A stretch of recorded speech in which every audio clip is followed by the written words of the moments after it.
Okay, time to move on to Evolution, which is actually the level that got me to buy Child of Eden because of its boss. Because I love this level's boss, it's just beautiful. Now, the track uses, this level uses the track Starline from the Heavenly Star album, but it's a particular mix of it called the Stratos mix, which works perfectly for this level with its whole sort of sparkly style thing. And Starline is actually one of my favourite tracks in the game, the Genki Rockets have done, because it's just beautiful. I think it's just sort of because it's so fantastical and over the top that it just sort of fits. And its message of sort of hope and how beautiful the world is, just I love it. Now, most of the enemies in sort of this particular level work around evolution, so the enemies have multiple stages to them, they sort of grow, and that's also why we've got the whole tree thing here. So it's growing and it's evolving up into the atmosphere and stuff. And it's basically because the entire stage is about the evolution of everything. And how everything grows into something new and fantastic and beautiful. From the beginning of when Child of Eden was announced, it's always been sort of working towards trying to portray the idea of synesthesia, which is where senses are mixed. So you've got colours and movements and light and sound and stuff. It's basically like I hear the mist. You can't hear mist, but that's synesthesia. It's the senses being mixed and muddled together. And I do think that Child of Eden does a beautiful job at creating a visual representation of synesthesia, because every sound has a movement, every movement has a colour, and it's just a spectacular sensory experience. The only way to describe Child of Eden, a sensory experience. There's nothing else like it on the market, and don't think there ever will be, unless there's a sequel to Child of Eden, which I don't think they'll do, because unfortunately the game didn't sell that well. It sold really poorly. I think it's largely because people were really unversed in how the game works. Because I mean, most people I know just look at this game and think, oh, that game's like an acid trip, isn't it? And it's not. It's meant to be sort of a sensory experience, a sensory spectacle, something that you sort of have to truly experience to sort of understand. And it does frustrate me when people say, oh, that's the thing with the acid trip. This game is so much more than that. I think also a lot of people got confused about the whole Connect element of it, because not everybody understood that you can either play with Connect or without Connect. You can choose. So I think a lot of people avoided it because they thought that they had to get Connect to play it, and didn't, which is kind of stupid, really.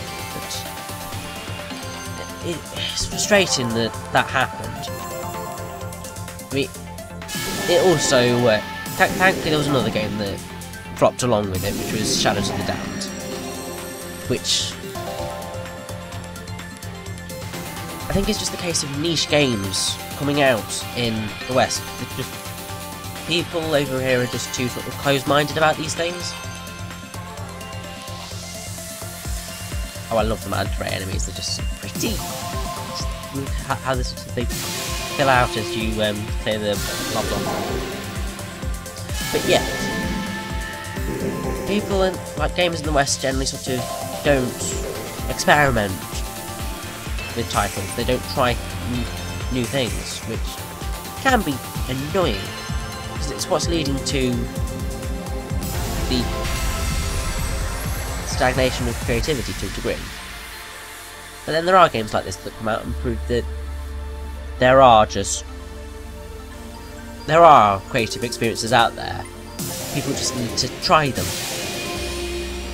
Now this boss is really long, considering it's literally half the level. But it's bloody glorious. It's a space whale, because space is an ocean. And that is a well-known phenomenon, but for some reason the ocean is devoid of fish, but not of whales. And it's accompanied by space manta rays. Now, I must say, this is my favourite boss in the game, purely because of the combination of visuals and movement and the boss's sort of gradual evolution through citizens used to purify it. And it's just beautiful. I say this is probably the best example of scenery porn, because it's basically emphasis on luscious backgrounds, great and beautiful lighting, or both, and it shows that the makers put in extra effort to something that might not have a direct influence, but I mean here it does, but it enhances the game in symbolic fashion.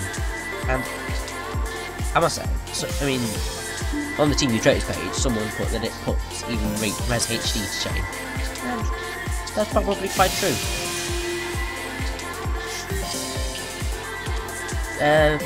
This space whale is actually the first full boss I ever saw of Child even, and he sold me the game, because I loved the Genki Rockets since I heard Heavenly Star and No More Heroes, and Star has always been one of my all-time favourite tracks since I heard it on the album, because it is just got a beautiful quality to it. I can't quite explain it, it just leaves me, what makes me want to just burst out into song. It's just like, systematic time is ticking, I can't help it. And now we get to see what quite a few of the bosses do in this game.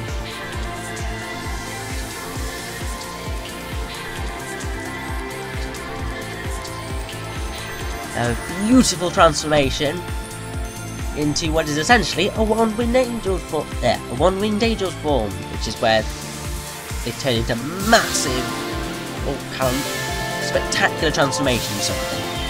So you've got this beautiful phoenix rising from the ashes of the corruptions. Don't gonna try and kill you, mind. It's just so bloody beautiful. I think the reason that I love the graphics of the game is because they're so surreal and bright and vivid that there is no other game like this. No other developer would be this ballsy to come up with something like this. It's just absolutely amazing.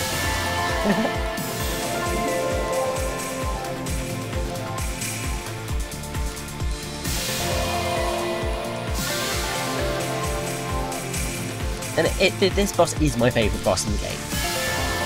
Just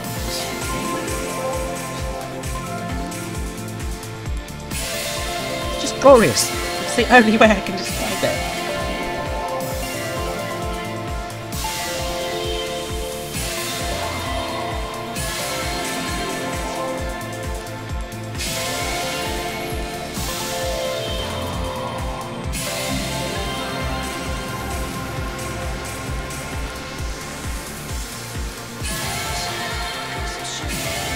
After a certain point you can just fire away and it's just, you love it.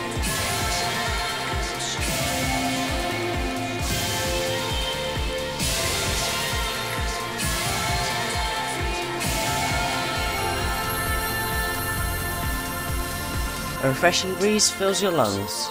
Transformation begins again. Now, I'm saying now a hell of a lot.